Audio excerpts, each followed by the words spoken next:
We'll start with an important announcement.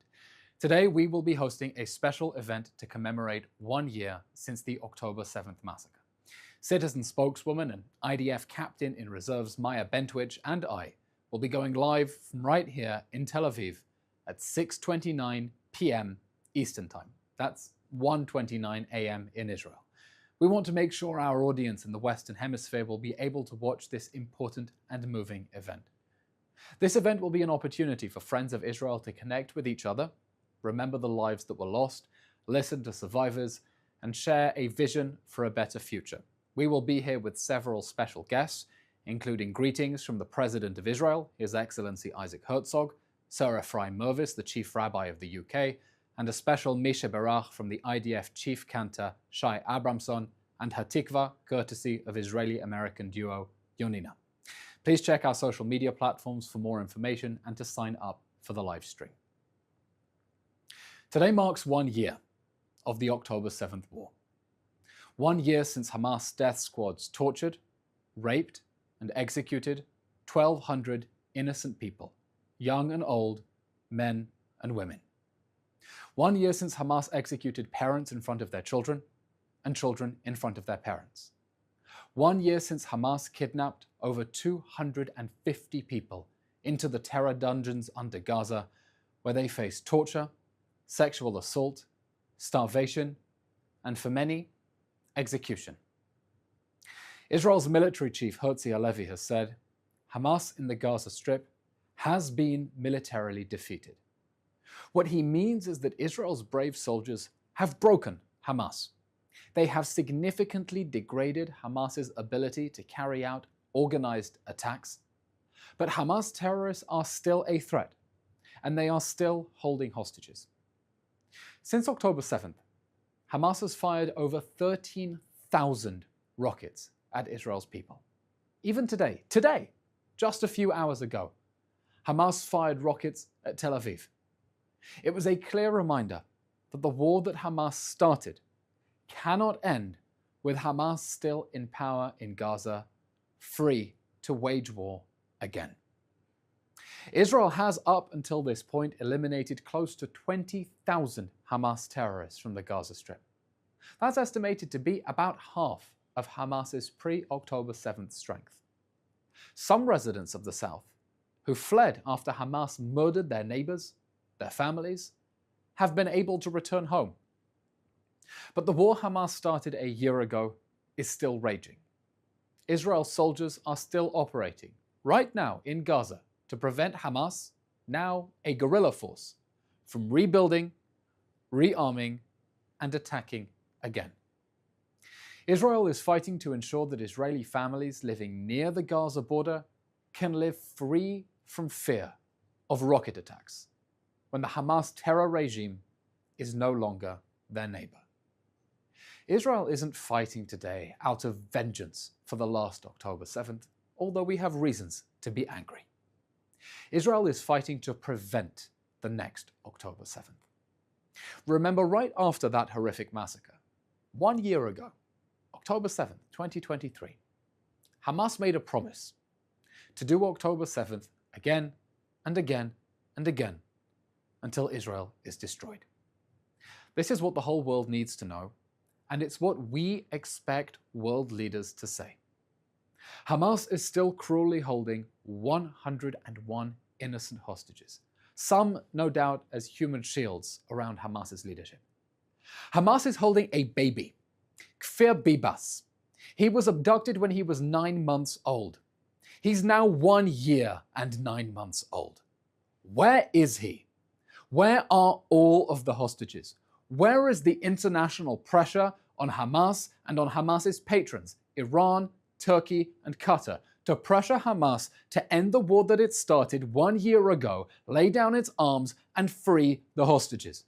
We must continue to demand answers from our allies because lip service is not enough. And the hostages' families are saying they've met with presidents and prime ministers who offered them a sympathetic shoulder and said, we'll do whatever it takes to get the hostages out, but never used their own leverage to pressure Hamas to let them go. The leader of Hamas, the mastermind of October 7th, Yahya Sinwar, is still at large. It's been reported that Israel held off on eliminating Sinwar because he had surrounded himself with hostages. That's the kind of barbaric enemy that Israel faces.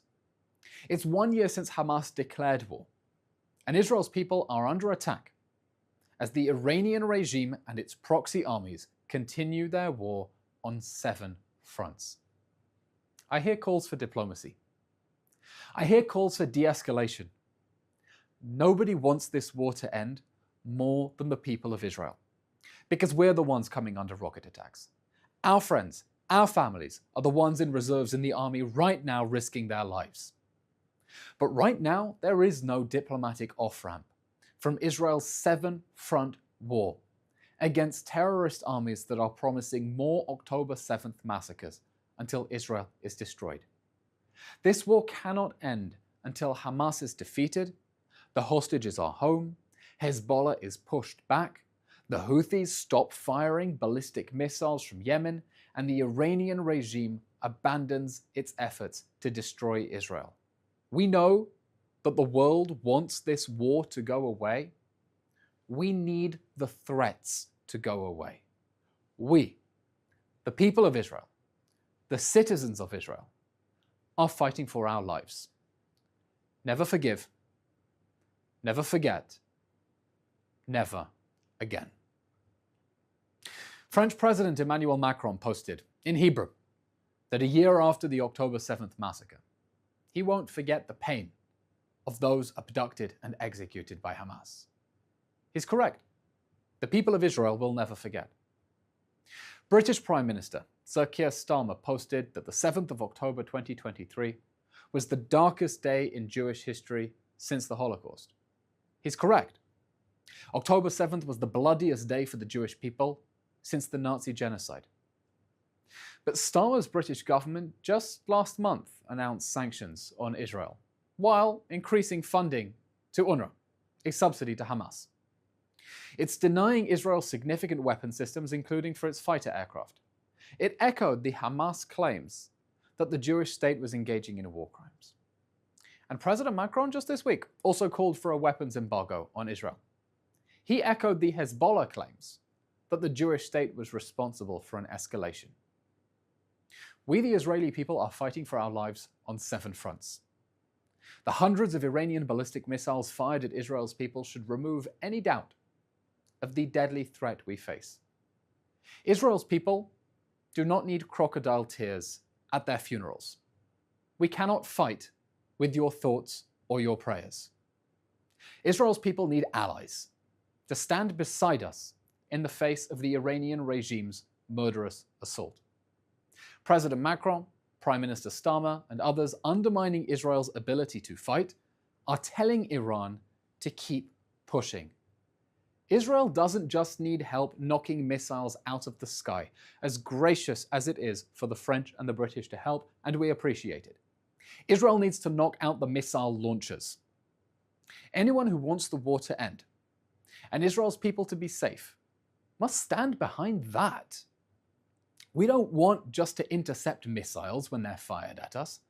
We don't want missiles to be fired at us. And we don't think that's too much to ask for.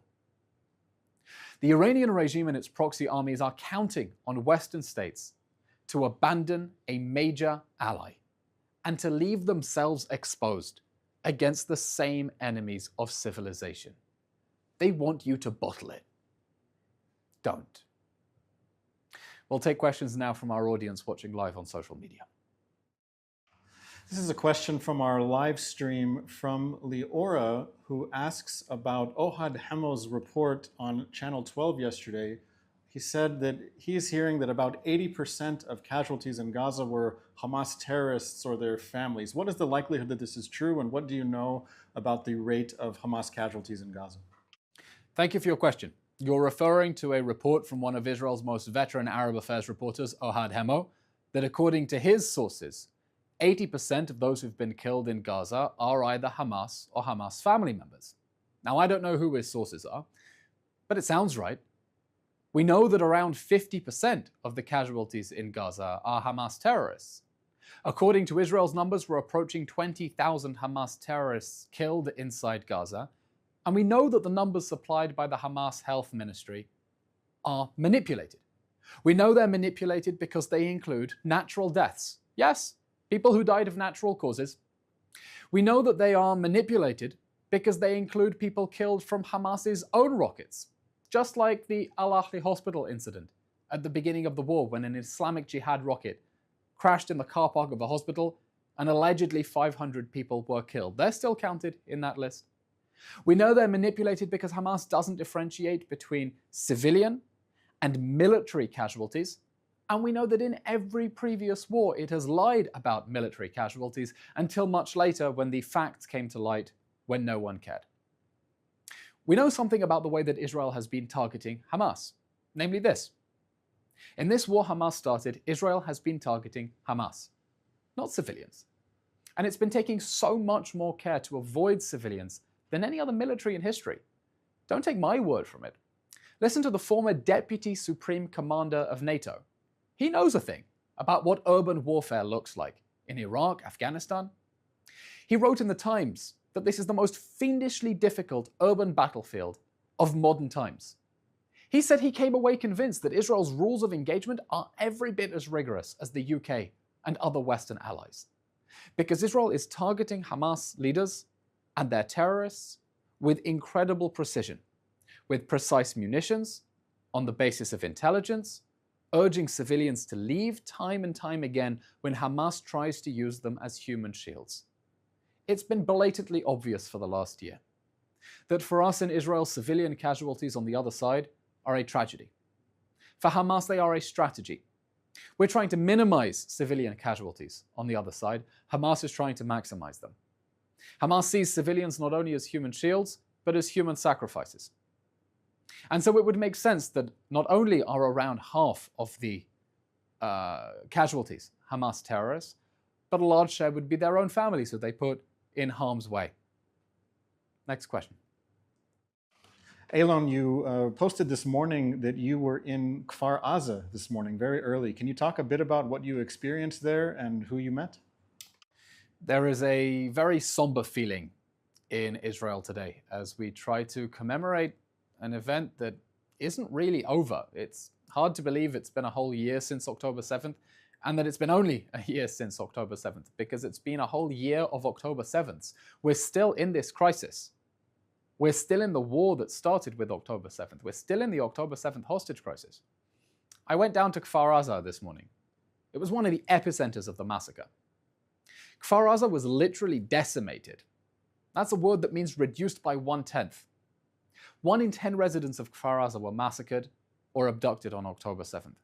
5 of them are still hostages in Gaza. Doron Steinbrecher, Emily Damari, Keith Siegel, and Gali and Ziv Berman, who are twins. They're still trapped in the Hamas terror dungeons. Kfar Aza hasn't been able to rebuild. The rubble is all around. And people know that they cannot go back and rebuild their lives while Hamas is still there. It was a somber memorial ceremony this morning, without much pomp and circumstance. And in the distance, we heard booms from the fighting in the Gaza Strip. And that's a reminder that this war is still going on, because just a few hours later, Hamas fired missiles at Tel Aviv. We're not willing to live with that threat anymore. We're fighting this war not because we're angry at the last October 7th, but because Hamas is still a clear and present threat to Israelis all across the country. I encourage everyone, please join us tonight at the Israeli Citizen Spokespersons office. We're putting on a special virtual commemoration at 6:29 p.m. Eastern Time. It's the middle of the night here in Israel, but it's important for us that our audiences in the United States, and for those in Australia getting up early, will have a taste of what's going on in Israel. We've sent camera crews across the country, down south at Kfar Aza, at the scene of the Nova massacre, at Hostages Square. We're bringing the voices of survivors of the massacre, residents of Kfar Aza, a wounded soldier, to give you a taste of how Israelis have been marking the 1-year anniversary of the October 7th massacre. Please go to our social media platforms. The links are there. It's free to watch. Click the link and we'll send you an email reminder. 6:29 p.m. tonight, Eastern Time. Join us at the Citizen Spokespersons office. Eylon, a question that a lot of people on our live stream are asking. It's been a number of days already since Iran fired 180 ballistic missiles at Israel. Where is the Israeli response? What should we expect? How, why, and so on? It has been only a few days since one of the biggest ballistic missile attacks in history, when Iran fired 180 ballistic missiles at Israel, forcing almost the entire country into bomb shelters. It was a major act of aggression. Iran built up Hamas, Hezbollah, its proxy armies, to try to protect the regime, and the regime just launched an act of war to protect its proxy armies. That's an act of aggression that has to go answered. It's not an option for Israel to sit on its hands and say, we'll take the hit. Because de-escalation means appeasement. It tells Iran, fire rockets at us, there are no consequences. Every world leader who tells Israel, do nothing, turn the other cheek, is encouraging the Iranian regime to fire more missiles at Israel, try to kill more Israelis, because there will be no consequences. But Israel is preparing for a very serious response in Iran. Just yesterday, the Defense Minister Yoav Gallant said, all options are still on the table. And many people have speculated whether it could be a strike on oil facilities all the way to Iran's nuclear facilities, because they are on the threshold of getting nuclear weapons. But Defense Minister Yoav Gallant is on his way to the United States. He'll be there and back before Yom Kippur to coordinate with the Pentagon, because the Iranian regime is not just an Israeli problem. The Iranian regime is a threat to the entire Middle East, and therefore to the entire world. And it is important that Israel's allies stand together with it and help it not only blow Iran's missiles out of the sky, but fight back against the threat that Iran can fire ballistic missiles at us whenever it wants and continue to hide behind its proxy armies in Gaza, in Lebanon, in Yemen, and around the region. This is our final question. Eylon, can you please share a message for the Jewish people and the Friends of Israel around the world who are also commemorating October 7th, what they should expect to experience in their communities around the world? And also a final word about how people can watch our virtual commemoration this evening, which is the only English language commemoration that's coming out of Israel today. The October 7th massacre was the trigger of a war in which Israel is under attack on 7 fronts, or, I always add, 8, including the diaspora, including attacks on Jews around the world. You should be vigilant today. There is every prospect that people sympathetic to Hamas will try to attack Jewish targets. You need to be on alert. One such attack in New York was recently foiled. When people go through the streets of Paris, or New York, or Toronto, chanting, globalize the Intifada, that's just the politically correct way of saying death to the Jews. I don't know whether we should have been shocked by Hamas's barbarity on October 7th, but we should all be shocked by the support that it's received around the world. I just saw one particularly shocking poll by YouGov of the British public. 5% of people in Britain, 3.5 million people, believe that the October 7th massacre was justified. That's terrifying. My message, though, to Jewish communities around the world is you have been incredible since October 7th. Keep going. In Israel, we saw an amazing awakening of civil society where people dropped their politics, came together and said, only one thing matters. We have to win this war. We have to bring Hamas down and we have to bring the hostages home. And it's been so inspiring to see that happen across the diaspora. A great diaspora awakening.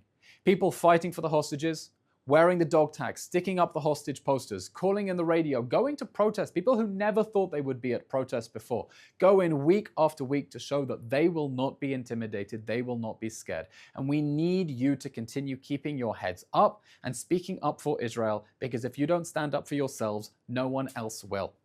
And you can't expect your countries, your neighbors, your governments to be more pro-Israel, more pro the Jewish community than you are willing to be yourselves.